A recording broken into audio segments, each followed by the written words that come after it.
So we have our standard IC 333 bed available now with our joystick control.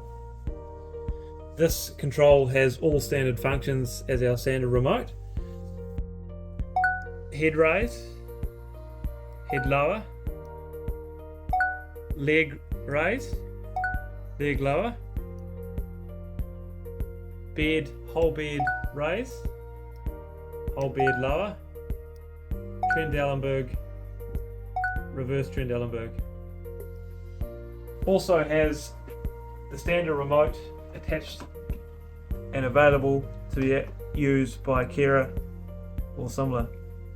All functions still operate through both remotes, both controls.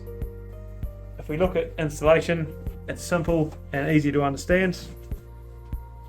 We have an extra components here, as you can see on the left, and we have the standard remote plugged in to this, and then we have this control unit plugged into where the standard hand remote is on the standard bed control box.